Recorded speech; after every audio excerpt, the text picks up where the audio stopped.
presenta y estamos en contacto con Lucio de Moal, al que le damos los muy buenos días. Hola, muy buenos días, Mario, ¿cómo estás? Bien, bien, Lucio, un gusto. Antes que nada, muchísimas gracias por la invitación. Bueno, es un gusto para nosotros charlar con vos, que nuestras referencias es que sos un gran conocedor del tema de las comunicaciones y creo que es uno de los grandes temas de la Argentina.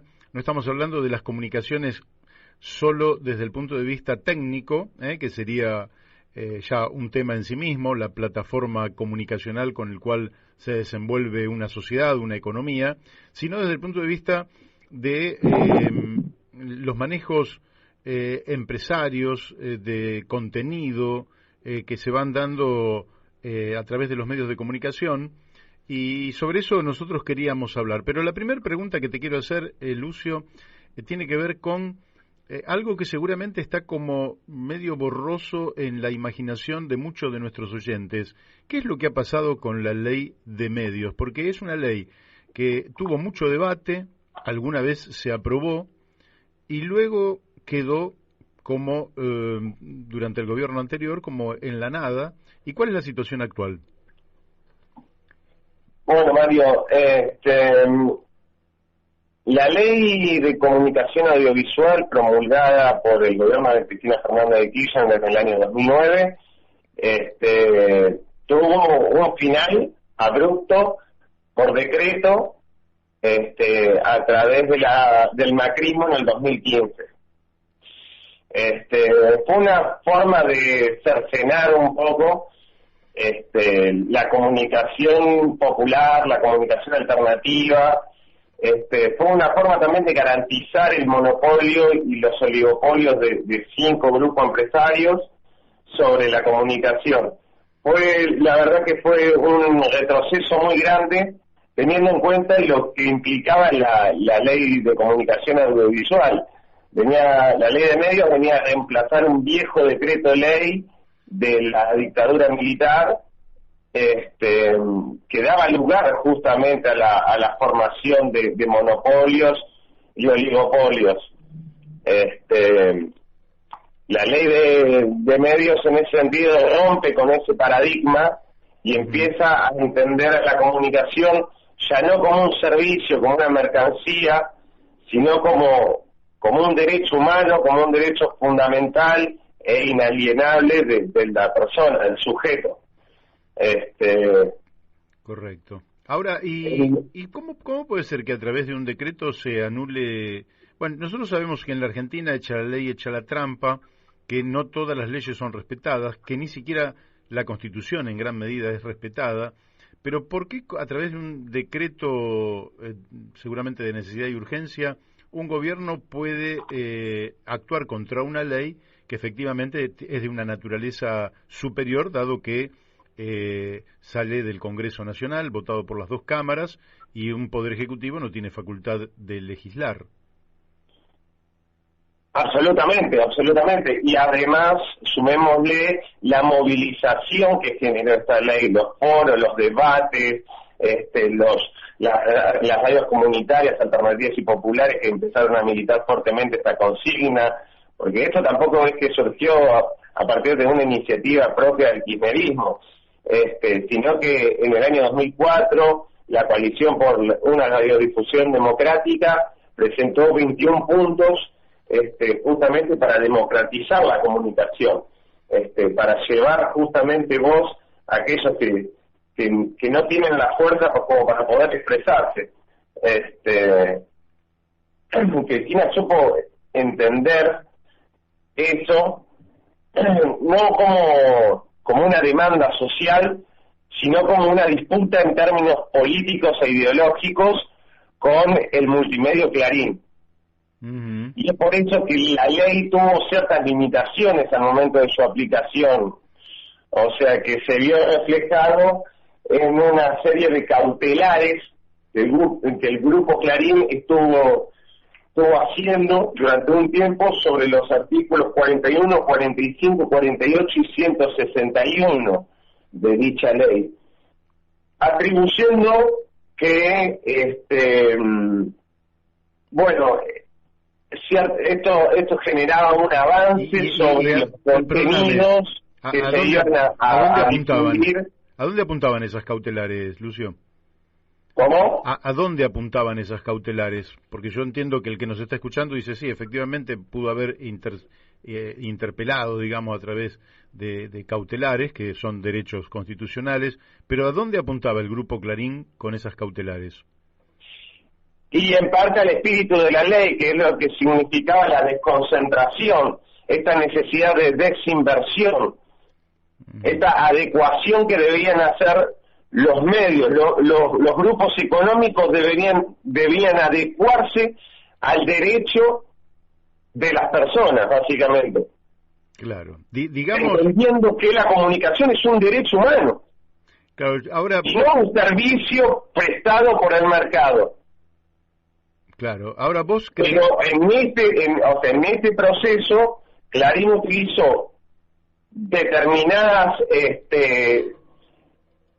salidas discursivas con la idea de tratar de embargar un poco la discusión, atribuyendo que la ley iba a afectar de cierta forma los contenidos que se iban a publicar, cuando en realidad eso no iba a pasar, o que el PN o ciertos canales del grupo, del multimedio Clarín, podría llegar a desaparecer, a extinguirse de un día para otro, generando de esta forma un pánico sobre la sociedad terrible que generaba una grieta, ¿no?, entre los que apoyaban la nueva ley de comunicación audiovisual que venía justamente a romper con los viejos ensayos de la dictadura y esta supuesta libertad de expresión que formulaba Clarín, que no era otra cosa que la libertad de empresa, la poder tener la mayor cantidad de licencias dentro del espectro comunicacional. Por eso yo considero que el proceso, que la comunicación en sí es un complejo entramado en donde intervienen diversas disciplinas que producen la configuración y la reconfiguración de la hegemonía constantemente. Es como un campo de batalla en donde intervienen también otras disciplinas, como la cultura, la política, la economía, la cuestión social, la cuestión de género. Entonces se da un entramado muy diverso de relaciones de poder. Y eso lleva a que los medios de comunicación, los medios hegemónicos, actualmente, o sea, no solamente informen o generen noticias, sino que además prefiguren modos de construir identidades sociales, identidades juveniles, a través de la publicidad, del consumo, y bueno, nada, esto, o sea, deja en evidencia que son promotoras y desarrolladoras de las industrias culturales. Claro. Ahora, efectivamente, tienen una dimensión, por ejemplo, el Grupo Clarín, que debe ser el más grande. De los 5 grupos que vos nombrás, supongo yo que el Grupo Clarín es el más grande, para que mucha gente piensa que nada más tiene el diario Clarín, Radio Mitre, Canal 13, TN, digamos que está extendida en todo el territorio, a lo largo y ancho del territorio, que tiene otros medios de comunicación, muchos de los cuales son muy conocidos, como puede ser Olé, que está vinculado además a Cablevisión o Fibertel, en fin, no sé, ¿es un cuasi monopolio el Grupo Clarín? Sí, yo creo que el actual sistema de comunicación en general, pero sobre todo el Grupo Clarín, se encuentra concentrado en muy pocas manos. Y al servicio justamente de intereses corporativos. Está muy lejos de ser una herramienta de liberación o de construcción de poder popular para los sectores que son históricamente postergados. Pero considero que también hay determinados avances en el medio, como con la llegada de las nuevas tecnologías, por ejemplo, y las redes sociales, un poco estos discursos de los medios tradicionales se empiezan a poner en tensión, en crisis. Entonces, en cierta forma, la globalización da lugar a abrir brechas dentro de la estructura para que una persona, vos, yo, cualquiera que nos está escuchando, por ejemplo ahora, a través de un dispositivo electrónico como un celular, reproduzca un determinado contenido audiovisual, fotográfico o quizás una nota de voz, y a través de algunas de sus plataformas virtuales, algunas redes sociales como Facebook, Twitter, Instagram, puede dar difusión y masificación y hacer y dispersar un mensaje en una determinada cantidad una determinada cantidad de tiempo y en una determinada cantidad de receptores. Claro. Eso serían las redes, digamos, que democratizarían parcialmente, pero yo tuve la impresión de que las redes democratizaron menos de lo que suponíamos al comienzo. ¿Cómo lo ves vos? Y sí, un poco, o sea, también tiene limitaciones, creo que no está legislado ese aspecto y bueno, nada, deberíamos darnos una discusión también en torno a cuáles son los alcances de los medios digitales y de la comunicación digital y de las nuevas tecnologías.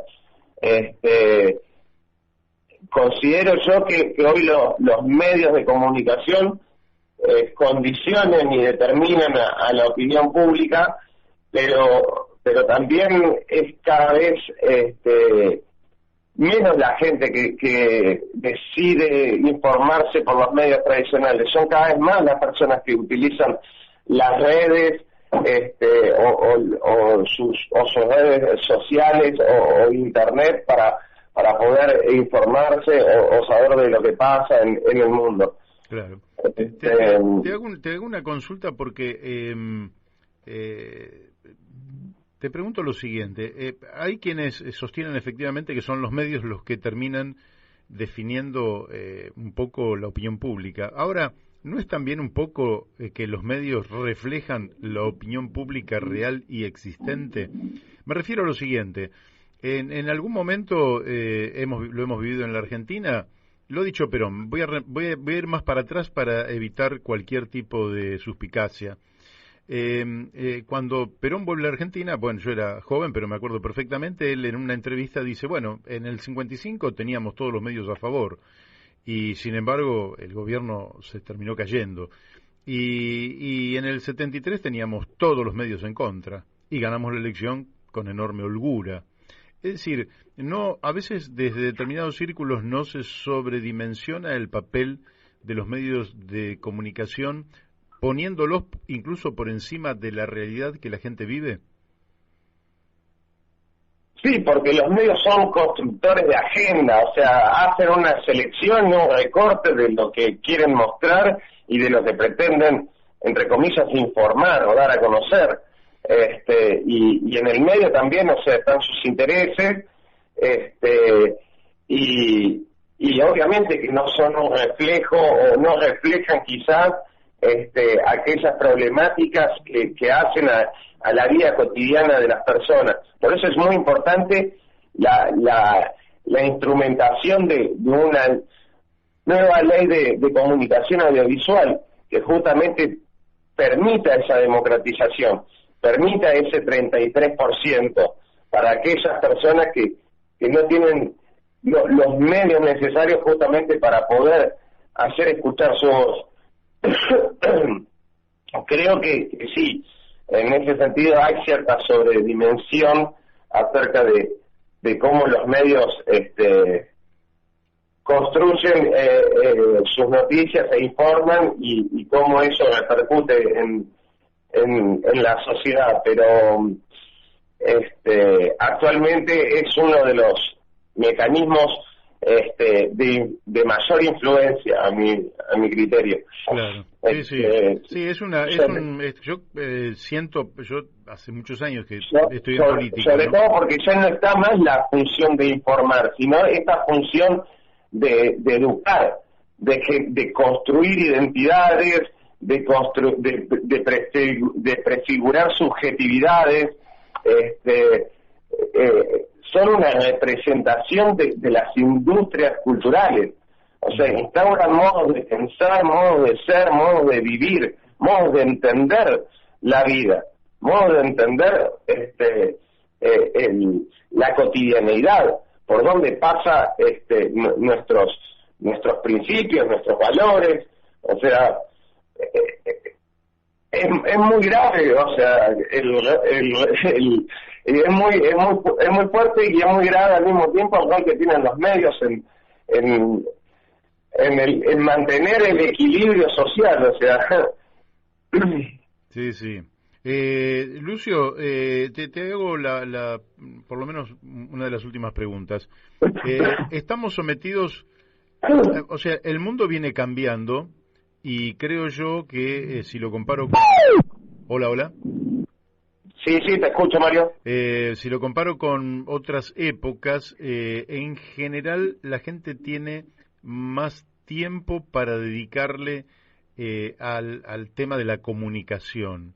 Me explico, digamos, primero que hay más tiempo para cada individuo, porque hay mucha gente que goza de esas posibilidades. Después porque si vos, por ejemplo, tomás el tren Sarmiento, te vas a encontrar que una de cada dos personas en el momento del viaje, mientras antes solo miraban por la ventana, hoy tienen los celulares conectados y están o bien escuchando algo o bien intercambiando, interrelacionando con alguien. Es decir, que hay un vínculo con la comunicación superior al pasado. Ahora, desde el punto de vista de los medios más concentrados, ¿sentís que solo expresan intereses de grupos económicos, ideológicos, o que en realidad lo que hacen es generar un altísimo grado de confusión en la población, dado que en términos generales no anuncian los parámetros a partir de los cuales ellos califican una u otra información, o tampoco clarifican cuáles son los principios a partir de los cuales seleccionan y privilegian una noticia respecto de otra noticia? Es decir, ¿aclaran o oscurecen? Generan sentido. ¿Vos decís que no tienen la vocación de informar. Lo único que saben es generar sentido.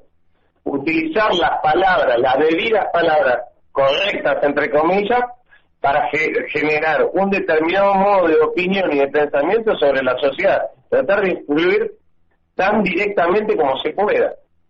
Uh-huh. Ejemplo, no sé, en la titulación del suplemento de la sección de policiales del diario Hoy, por ejemplo, decía, menor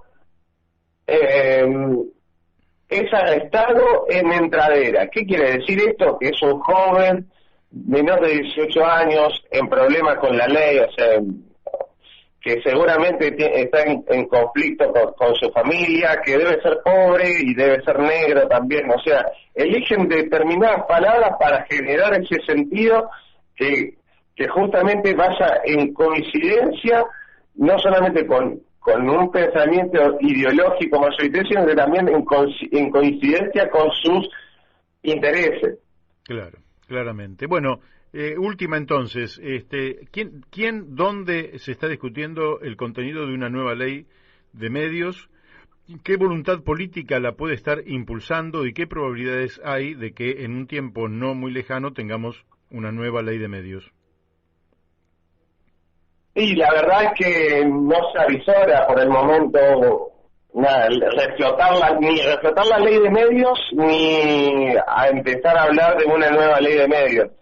Me parece que nada, la ley de comunicación audiovisual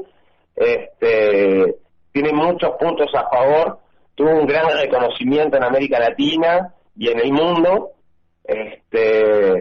sobre todo, o sea, por algunos puntos particulares, como era la producción de contenidos nacionales, y bueno, la adjudicación de presupuesto para eso, o sea, también incentivando toda la industria nacional y bueno, eso era muy importante porque generaba puestos de trabajo. Creo que lo que habría que hacer es volver a trasladar estos debates a las universidades, a las escuelas, a todas las instituciones del orden público, para justamente empezar a sentar los cimientos de que si no democratizamos la comunicación, seguirá en las mismas manos de siempre y al servicio de los intereses de la clase dominante.